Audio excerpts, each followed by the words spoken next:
Yay! It's working. It's not quite fully loaded yet, but it does. It looks like it's working. I'm monitoring on the YouTube channel. So Okay, we're there. Everybody say yay! Yay. Okay, I'm muting now in case you need me, let me know. It's not quite fully.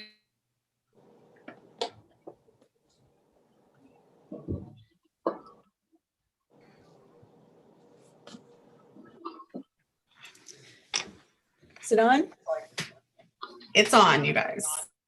All right, welcome everybody to the Portage Park District's Board of Commissioners regular meeting, October 26, 2020. It's now 6:05. We've had some technical difficulties, I'm sorry to say, but we're starting a little bit late. I'm going to turn it over to our President of the Board of Park Commissioners, Tom Hurdy, to start the meeting. Thanks, Chris. This is Tom Hurdy. I'm the Portage Park District Board of Commissioners President, and I would like to call the regular meeting of October 26, 2020 at 6:05 to order. Can we have a roll call, please? Commissioner Hurdy.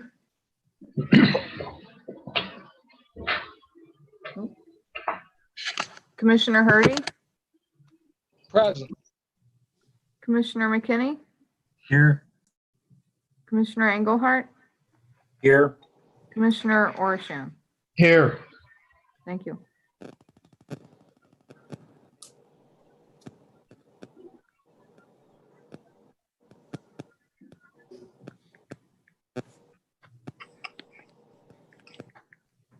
First agenda item, I believe, is public comment. I believe we have someone here to discuss a situation.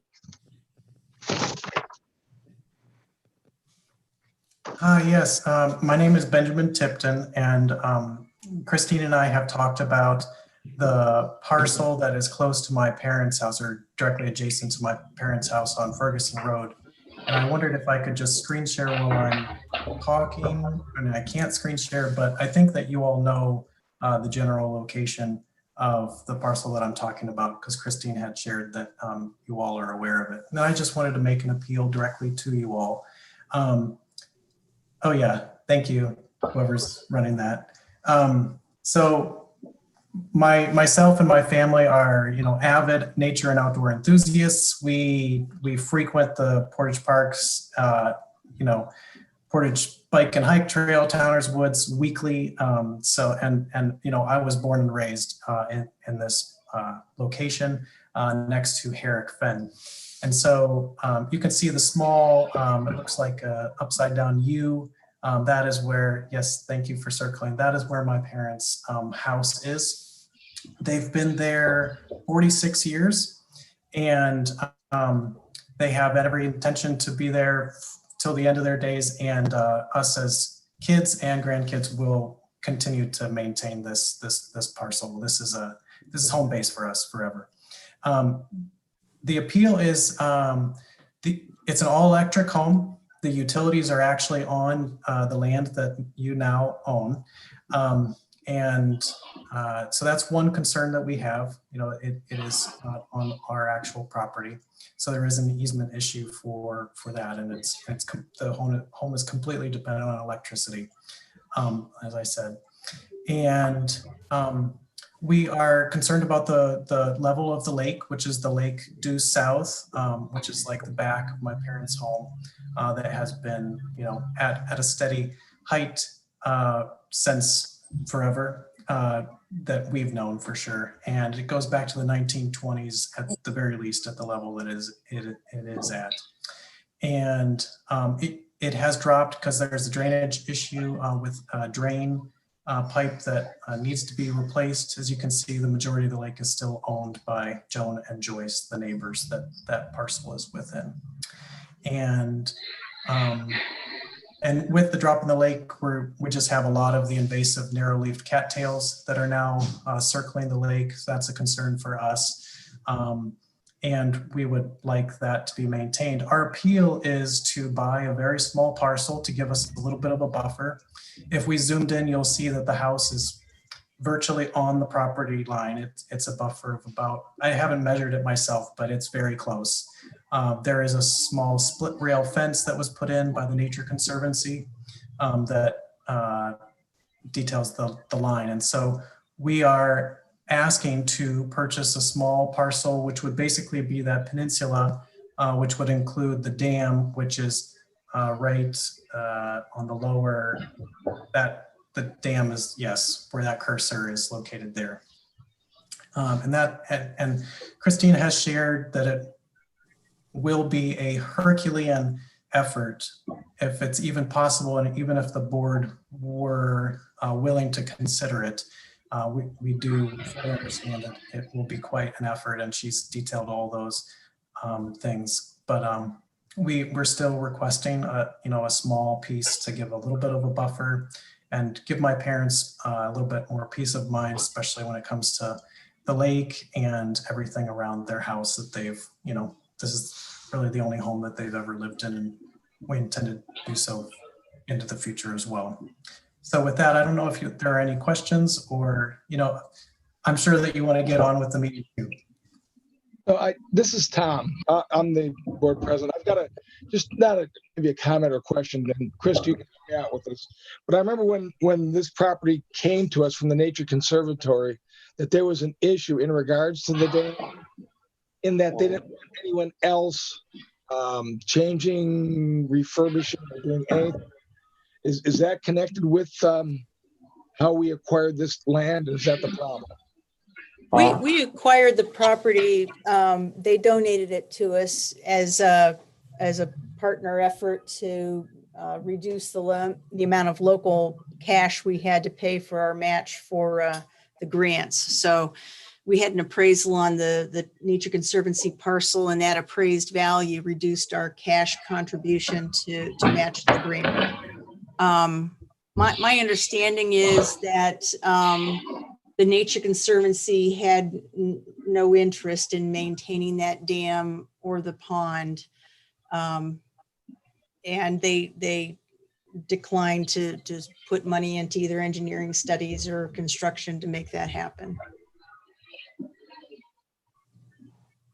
Yes, my other comment or question would be, and Ben, you know this, the property better than I do, obviously, but one of the concerns that they probably have is in regards to the condition of the dam and that sort of thing. And I know we're not looking into redoing the dam. Is there something we can do, or at least discuss with that would make your parents feel more comfortable?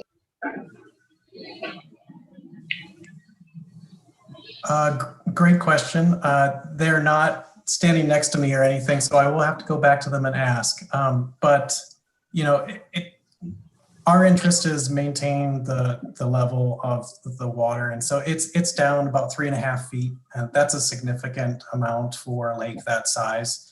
And the spillway itself is actually on Joan and Joyce's land. It's within it's still on the private parcel side, but you all now own the earthen dam, and so the spillway then has to traverse your property to get to that lower lake, and so I don't know what the options would be, but it's really the maintenance that would put our minds at ease. We don't really want to own the property. We don't want to pay taxes on that, but we also really want to maintain it so that we don't worry about it.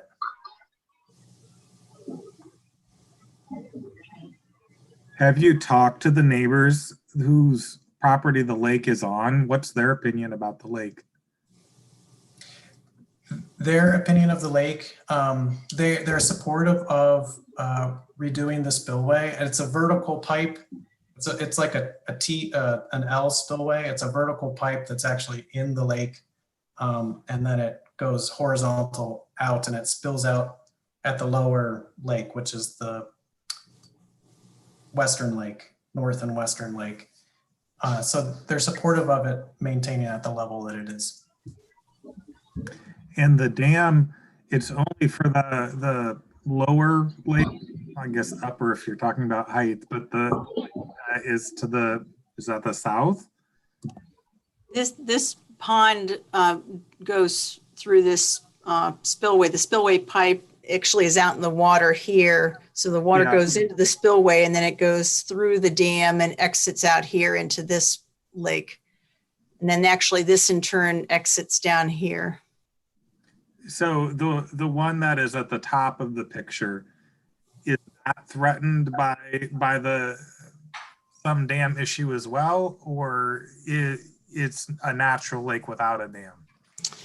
It's not a natural lake. Its exit is this area over here. So if this dam were to fail, the water would spill into here and then from there into this lower level and eventually into Herrick Fen.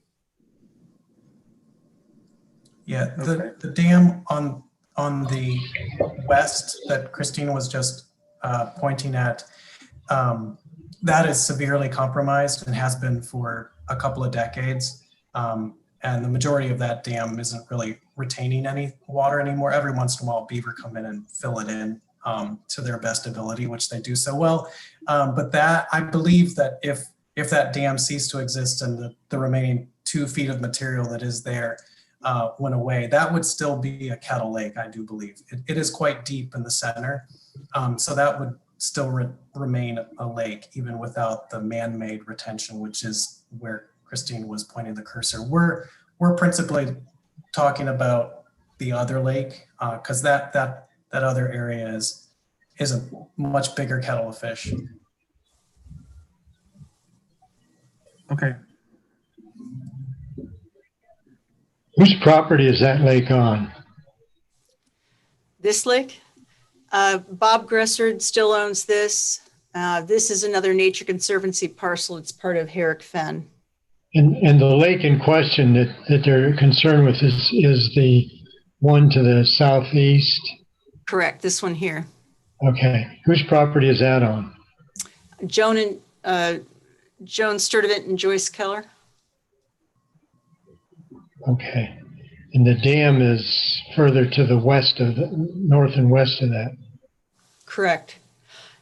Ben, do you know what the history on this property division is? It's very odd that the dam control structure was separated from the rest of it. I don't know the full history. Yeah. Joan and Joyce sold the property to a private holder, a local, well-known name, and he then sold the front 200 feet, the road access in front of our house that wraps around our house. That was sold to a former professor at Kent State University. The back parcel was sold by that private party to the Nature Conservancy back a number of years ago, 20-ish. Oh boy. Thanks. Chris, could you go over the restrictions that we have on there that will affect possible transfer or non-transfer of any property here? Sure. So, we purchased this property with grant funds, and with the grant come strings, which are environmental covenants that make sure the property is preserved forever. So we've got a couple of different situations here. One is that we're a park district, and anytime we would want to divest ourselves of any property, there's quite a lengthy process to do that. It involves some public notice, approval by the probate court, and then first offering it to other agencies and political subdivisions, conservation interests. And then it would have to go out for public bid. So if none of those other public entities would be interested, we'd still have to put it out to public bid for somebody to approve it. So that's one side of it. The other side of it is the limitations with the grant. The agreement with the state is that, they put a provision in there for extreme situations that would allow property to be sold, but it would have to get the approval of both the state and the local Natural Resources Advisory Committee first. And then there's the potential of having to pay back grant dollars and possibly get penalties. And then, who knows what that might mean for future grants. So we've got two different sort of tracks that we'd have to be mindful of if we were going to split off any property. And so the entity that we acquired that from had certain restrictions on that property where the dam is in question. We acquired it from the Nature Conservancy. They didn't have the restrictions on there. The restrictions came because it was part of the grant funded project. So it was the Clean Ohio Green Space restrictions that were placed on it.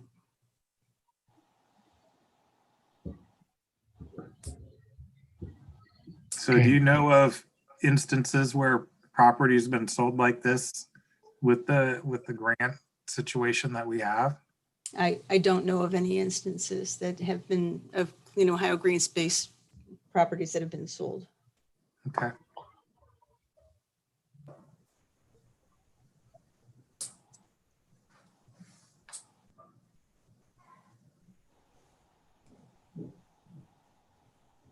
Well, this feels like a good topic for executive session later, Chris. Yeah. Okay, Looks that's fine. looks that way to me. Well, I greatly appreciate your time and your consideration, and do have a good evening, everyone. You too, Benjamin. Thank you. Benjamin. Thank you.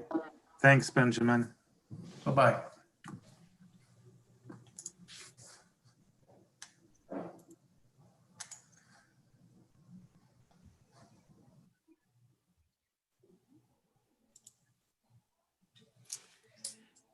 Okay, Well, should we move on to other agenda items or have a discussion on that now? I think think we we can need to move do on. that in We need to- executive session. Yeah, we need to do that in executive session.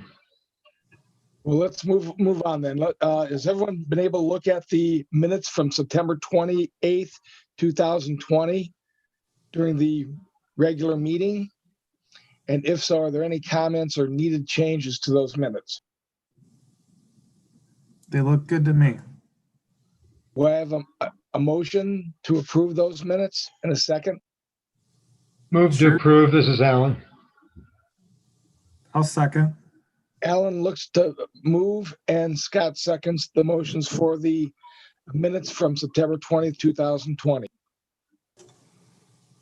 Next on the agenda is the presentation of the financial statement, September 20th, month to date and year to date budget report and cash balance report. Are there any questions or concerns in regards to that?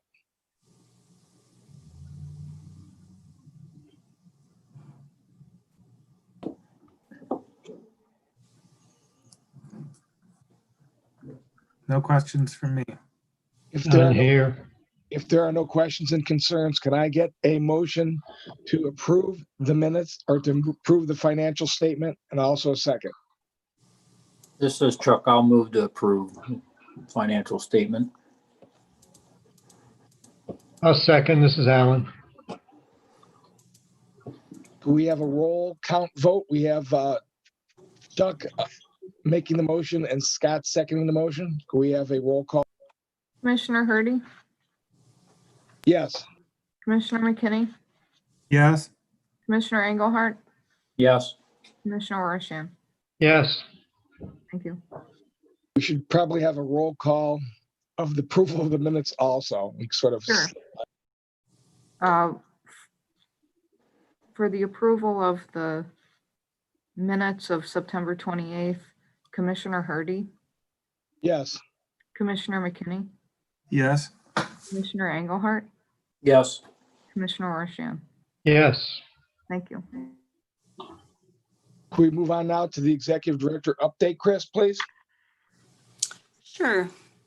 Trying to highlight anything of particular interest. Does anybody have any questions? The main project, of course, is Trail Lake. We've had all hands on deck with the park staff. Weather's thrown us a loop here, but all the paving is done.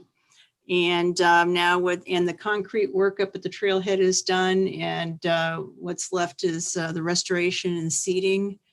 Does anybody have any questions for us on that? I do not. I do not. Trail Lake sounds exciting. Looking forward to that. Yeah, it's really coming along well. It's beautiful out there, and boy, every day that we're out there, we must get a half a dozen visitors at least, just driving in as they can and trying to check things out. So, yep, the word's out. Good.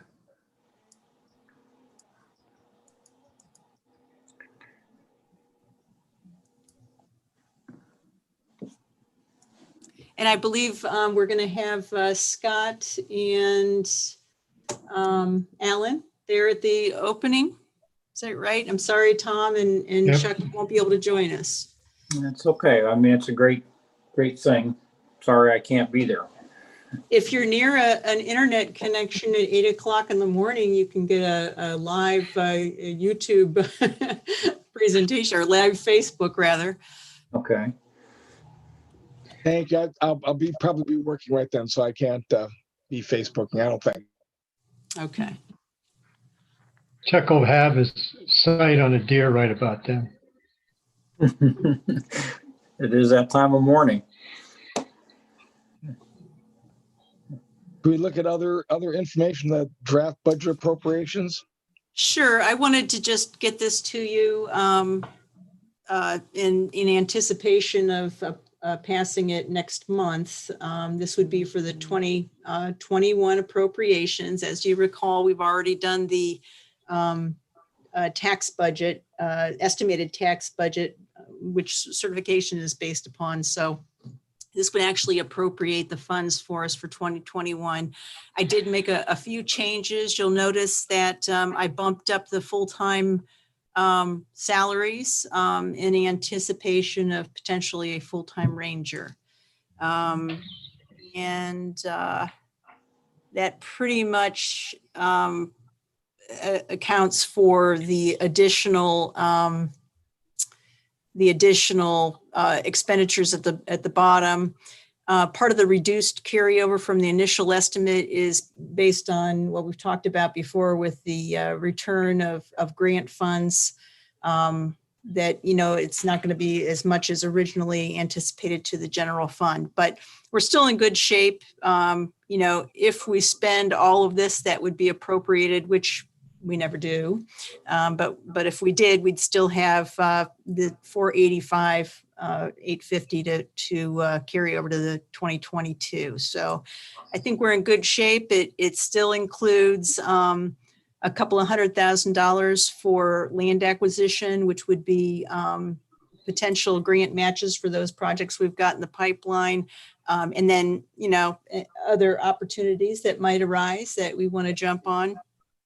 I went ahead and plugged in $50,000 in anticipation of another vehicle, whether that be solely dedicated to a Ranger or as just an additional pickup truck. I haven't had a chance to really talk it through with Craig yet. I know right now we've got our Escape outfitted for Ranger.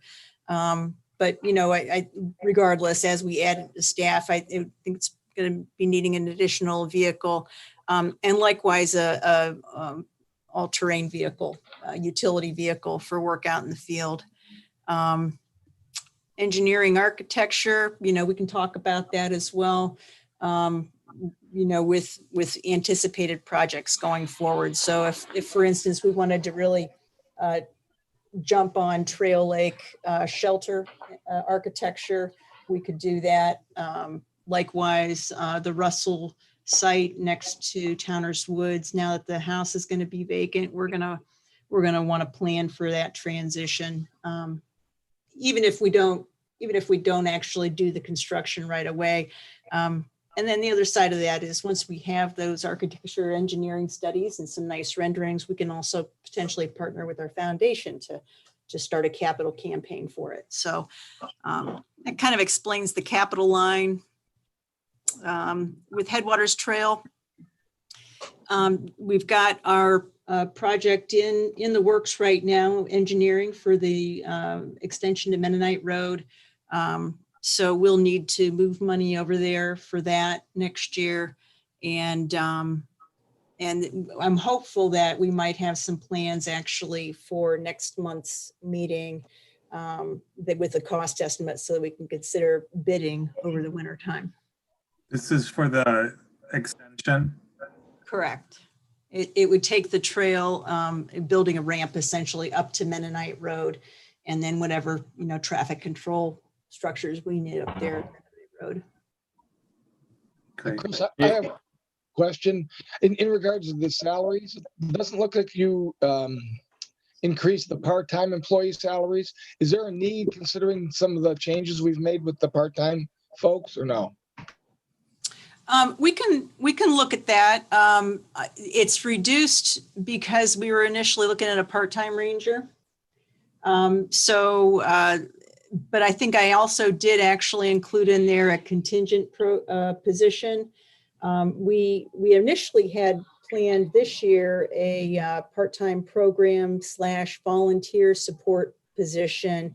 With the pandemic, that got pushed aside as all of our programs went online for a while. But, we do still feel it's a valuable position to include next year. So I think with the file I sent you before on personnel, and we can talk about it in executive session, it breaks out the different positions and wages there. Okay, good. I just want to make sure we weren't short-changing yourself on that, because I know with Tomas and some of the additional stuff we've got going on, just want to make sure we're covered. Thanks.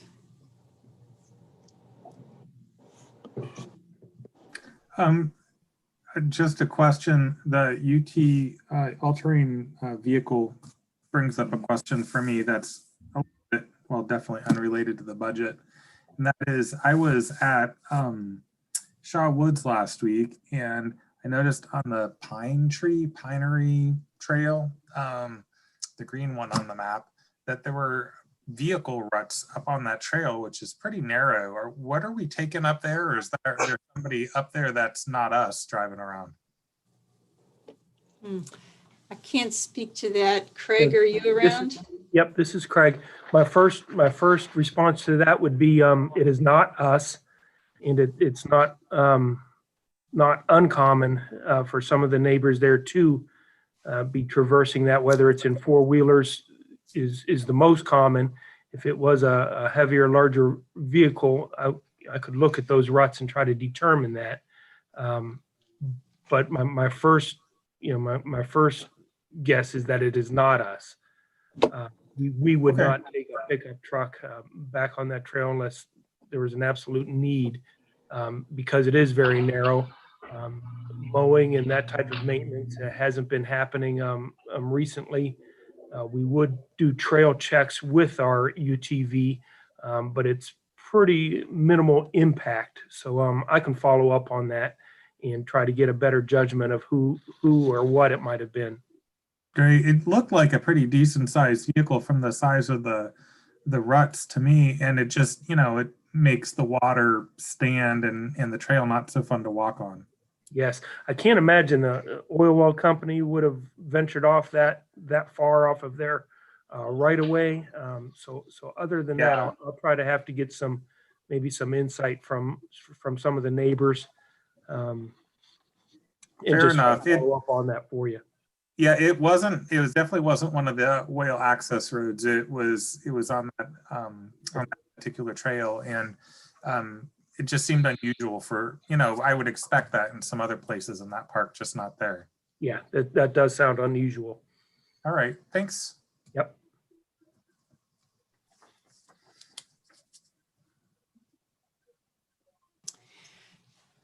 If there weren't any other questions on the draft appropriations, and we can certainly, we've got another month to work through this. So if you want to take more time to consider that and we can check in later, that'd be fine. As you know, one of the things on our big list is the revision of and customization of our personnel policy manual. Right now, we've been using the county's policy manual for the most part, but we wanted to consider options for paid time off for part-time employees. So I've been looking into it, and my suggestion, if we want to consider this, is that since it's quite the effort to renovate the entire personnel policy manual at once, I wanted to bring forth one piece of it that has more immediate effect on our staff, and that's this paid time off. There are other areas of the personnel policy manual that we want to look at and customize, and I've been getting copies of other park districts manuals to consider, but for now, I'd like you to consider either adoption at this meeting or at a future meeting, the paid time off, so we can help our people plan. This report that I've got on my screen right now is something that Five Rivers Metro Parks did a survey. And by the looks of it, they really centered on parks that were of similar size to them. They're a pretty substantial park district. So you can see they've included Toledo Metro Parks and Summit Metro Parks, Columbus Franklin County Metro Parks. But it's a very high quality organization, and you know, I know that you haven't seen this at least recently. I think I might have sent it maybe last year sometime, but it gives you a run through of how, sort of for benchmarking purposes, how different park districts use it. You know, the amount of pay increase is, you know, generally 2 to 3%. Then they also look at some of the other ancillary benefits they provide and how much, whether they've got vacation, you know, their kind of insurance coverage, medical benefits, that sort of thing. So, you know, it is a lot to digest. You can see they've got different approaches to holidays. So, and then different ways of dealing with vacations. Some offer paid time off for part-time employees, some don't. For some park districts, full-time status starts at 30 hours a week. Now, for us in the county, full-time is 40 hours a week, but through Obamacare health benefits, you're eligible at 30 hours a week. So, you know, the difference between 30 hours a week and 40 hours a week would be the personal days off and the vacation and holidays. Right now in Portage County, and for us, part-time employees get none of that. They get sick time, they accrue sick time, but they don't get any paid vacation or paid holidays, nor paid personal days. So, you know, I know there's a lot to consider with that. You know, we want to be fair to our staff that are hardworking and dedicated. You know, but there's, you know, we got to consider where to draw the line. If, you know, do we have a new employee that's only working 10 hours a week? You know, do they earn vacation or not? So lots to consider with that. And I presume that we might talk about this kind of compensation during an executive session. Thanks. Seems like a good time to do that.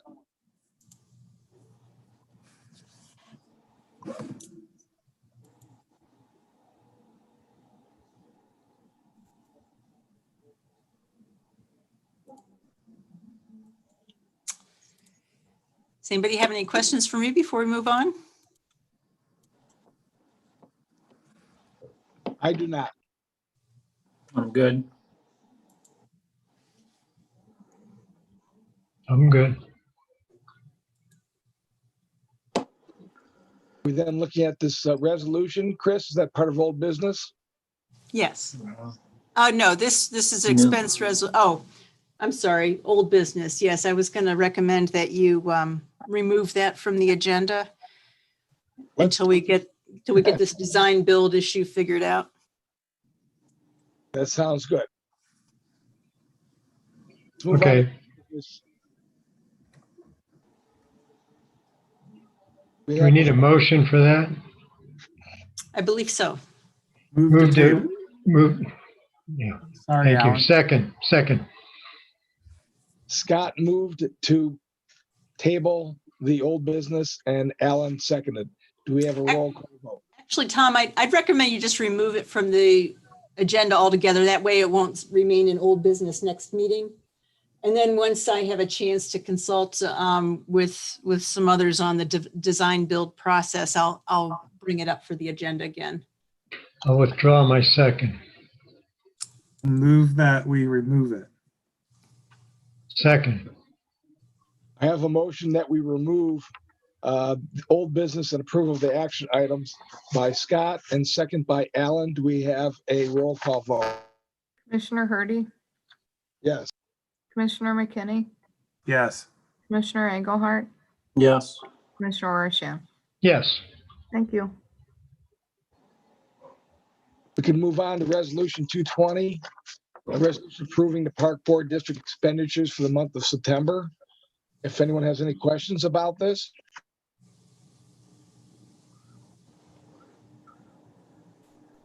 If there are no questions, do we have a motion and a second to approve the expenditures for the month of September 2020? Move to approve the expenditures. This is Chuck. I'll second. We have Alan making a motion to approve the expenditures and Chuck the second. Can we have a roll call vote, please? Commissioner Hardy, Yes. Commissioner Orisham, Yes. Commissioner McKinney, Yes. Commissioner Engelhardt. Yes. Thank you. Chris, are there any comments in regards to this extension? No, other than, I would recommend that we do it. And in fact, what's timely about it is that with the extension, if we were to pursue any nearby properties through Clean Ohio, we could potentially use the WRSP as a grant. So it works in our favor. All right, when WRSP grant is a match, excuse me. Okay, great. Is there any questions by anyone?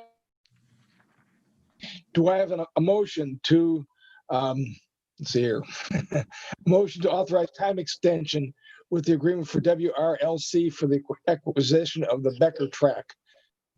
This is Chuck. I'll move. I'll second. This is Alan, since I've been there. We have Chuck making the motion and Alan seconding the motion. Do we have roll call vote for the extension for WRLC for the acquisition of the Becker track?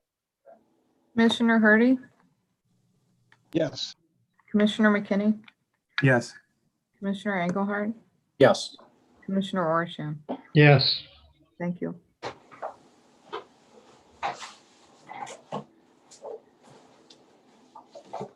Chris, are there any comments in regards to this resolution to authorize application at Land and Water Conservation Fund?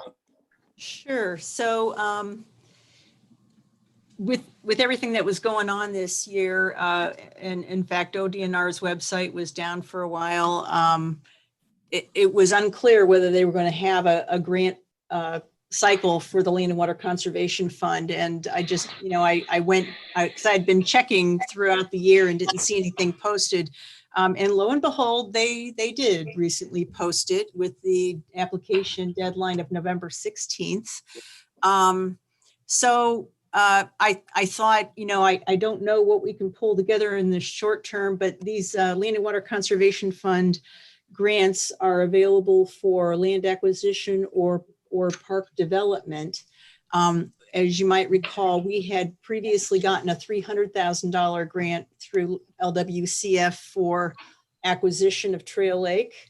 So I was thinking that might make an attractive project if we were to submit for funding to construct a shelter at Trail Lake. That was just one idea. Likewise, if we wanted to to apply for a shelter at Towner's Woods, perhaps at where the Russell House was, is we might consider that as well. It's a 50% grant, so it requires 50% local match. It's a federal grant. And the maximum amount you can request is $500,000. So, you know, we have funding in our, we have appropriations. We will have appropriations in our capital budget for the possibility of land acquisition or construction.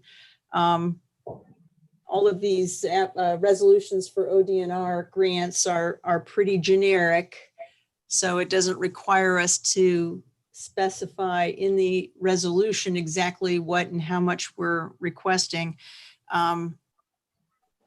So I guess that's what I'll just put that out there, and we can discuss possible projects and what you feel comfortable with. And you know, if I can pull together an application and put it out there, what the heck, maybe we'll get lucky.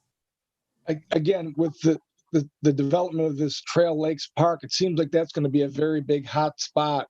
Even we're not even open and people are there. That might be a great use of those funds. So I'm really supportive, and I'm glad you came up with that. I'm in favor of it. So that being said, do we have a motion for Resolution 220 to authorize application to the Land and Water Conservation Fund for the grant? I'll move. I'll second. Can we have Scott made the motion to approve authorize application to the Land and Water Conservation Fund, and Alan seconded. Can we have a roll call vote, please? Commissioner Hardy, Yes. Commissioner McKinney, Yes. Commissioner Engelhardt, Yes. Commissioner Orisham. Yes. Thank you. It looks like we've completed and to leave the regular session and go to executive session to consider the purchase of property, and also to consider the appointment, employment, dismissal, discipline, promotion, demotion, or compensation of a public employee. Do we have a motion to leave regular session to enter executive session, please? This is Chuck. I'll move. I'll second. This is Alan. And we have had motions to leave regular session and go into executive session made by Chuck, second by Alan. Can we have a roll call vote, please? Commissioner Hardy, Yes. Commissioner McKinney, Yes. Commissioner Engelhardt, Yes. Commissioner Orisham. Yes. Thank you. So Andrea, can you sign us out of